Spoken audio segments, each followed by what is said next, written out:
baked and black with many years of meal preparing. On top of this earthen structure stood a deep, round iron cauldron. This cauldron he filled partly full of water, dipping it with a half-gourd from an earthen jar that stood near, but he dipped cautiously, for water was precious. Then, after a hesitation, he suddenly lifted the jar and emptied all the water into the cauldron. This day he would bathe his whole body. Not since he was a child upon his mother's knee had anyone looked upon his body. Today one would, and he would have it clean. He went around the oven to the rear, and selecting a handful of the dry grass and stalks standing in the corner of the kitchen, he arranged it delicately in the mouth of the oven, making the most of every leaf. Then from an old flint and iron he caught a flame and thrust it into the straw, and there was a blaze. This was the last morning he would have to light the fire.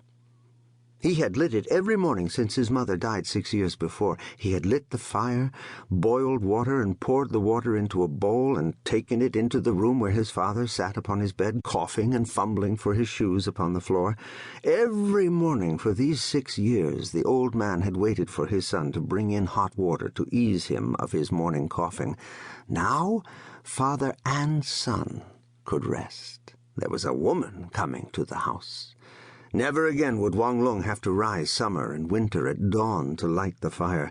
He could lie in his bed and wait, and he also would have a bowl of water brought to him. And if the earth were fruitful, there would be tea leaves in the water. Once in some years it was so. And if the woman wearied, there would be her children to light the fire, the many children she would bear to Wang Lung. Wang Lung stopped, struck by the thought of children running in and out of their 3 rooms. 3 rooms had always seemed much to them, a house half empty since his mother died.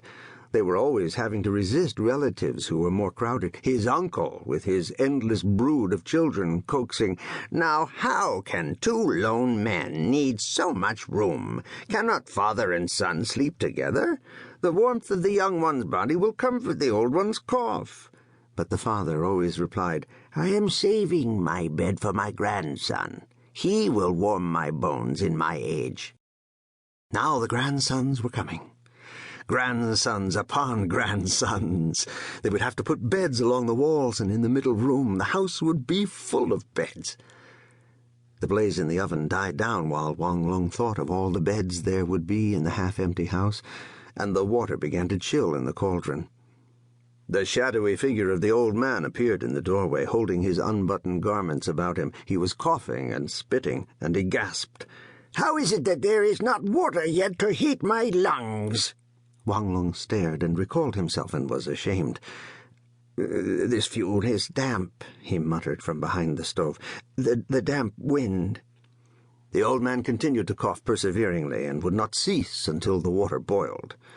Wang Lung dipped some into a bowl, and then after a moment he opened a glazed jar that stood upon a ledge of the stove, and took from it a dozen or so of the curled dried leaves, and sprinkled them upon the surface of the water.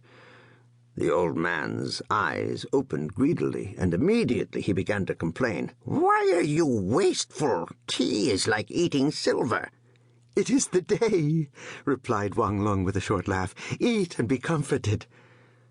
The old man grasped the bowl in his shriveled, knotty fingers, uttering little grunts. He watched the leaves uncurl and spread upon the surface of the water, unable to bear drinking the precious stuff. "It will be cold," said Wang Lung. True," said the old man in alarm, and he began to take great gulps of the hot tea. He passed into an animal satisfaction, like a child fixed upon its feeding. But he was not too forgetful to see Wang Lung dipping the water recklessly from the cauldron into a deep wooden tub. He lifted his head and stared at his son. "Now there is water enough to bring a crop to fruit," he said suddenly. Wang Lung continued to dip the water to the last drop. He did not answer. "Now then," cried his father loudly. "I have not washed my body all at once since the New Year," said Wang Lung in a low voice. He was ashamed to say to his father that he wished his body to be clean for a woman to see. He hurried out, carrying the tub to his own room.